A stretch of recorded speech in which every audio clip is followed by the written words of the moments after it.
Mr. Harsh, in fact, a lot of examples that you're giving there, it's very interesting to look at what's happened in the past as well. And when you compare different events as well, it does give you an indicator of the things to come in the future as well. Now, these are, of course, natural forces that can cause a lot of damage. But the problem right now, to all our guests here, is that these are being exacerbated by human intervention. Over the years now, both India and China have pushed aggressive infrastructure projects in the Himalayan region, making an already fragile seismic zone even more vulnerable. Naveen Bhatnagar, I'll come to you now. From roads to tunnels to hydroelectric dams, the relentless development, often without any proper environmental consideration, has transformed this entire region, in a way, into a ticking time bomb. Yeah.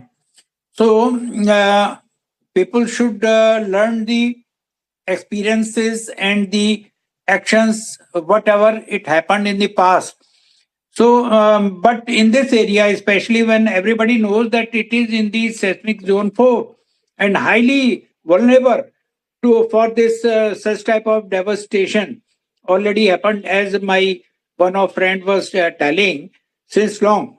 So they have not taken any lesson about it. But is the border of India and China, and seismic activities going on in this particular area. So we should take care, proper adequate measures and all these things. Especially the people are running towards the high altitude and the making this colonies and all these things. Heavy population and thick population is going day by day there. So definitely such losses will be there. So, but anyhow, we are ready to meet the challenges, but nothing can happen because we don't have such type of technology to predict or to say something before coming this earthquake. So we don't have such type of technology here, so that we can be safe ourselves well in advance. So it's not possible at present.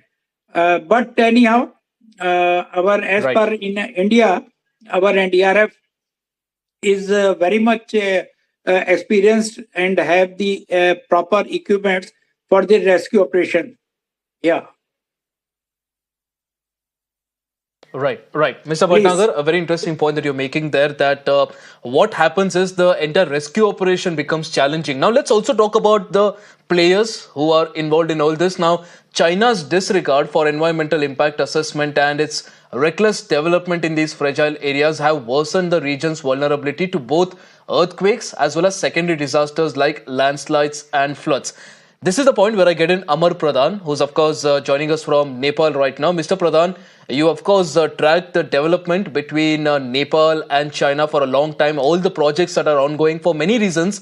China's role in Nepal seems to have risen since the 2015 earthquake. There are different types of investments, rebuilding projects. In 2019 alone, I believe China pumped $2.4 billion in Nepal in all of these projects. But the problem here is that many of these infrastructure projects, if you look closely, run through sensitive environments. Even the China-Nepal Friendship Highway passes very close to the Tingri County, which is now today the epicenter of the earthquake.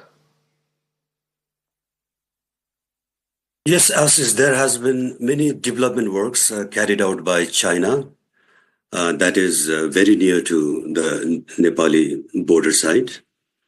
And when we talk about the various factors that have contributed to the increasing number of earthquakes, like if you look at data like in between 1960 to 1970, there was a far least number of earthquakes in comparison to the data we have right now between 2000 to 2010. There were higher instances of earthquakes in the Himalayan belt. A number of factors have been attributed to this. Among them is, as you pointed out, the development works carried out by China and the climate change.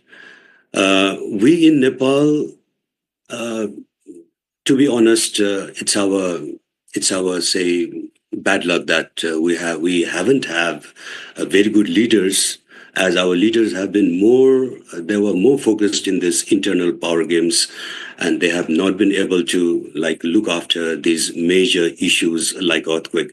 I'd like to point out that the first response by Nepal towards earthquake came in the recent past. That was back in 1988, when the eastern part of Nepal was hit by a earthquake that measured about 6 in the Richter scale.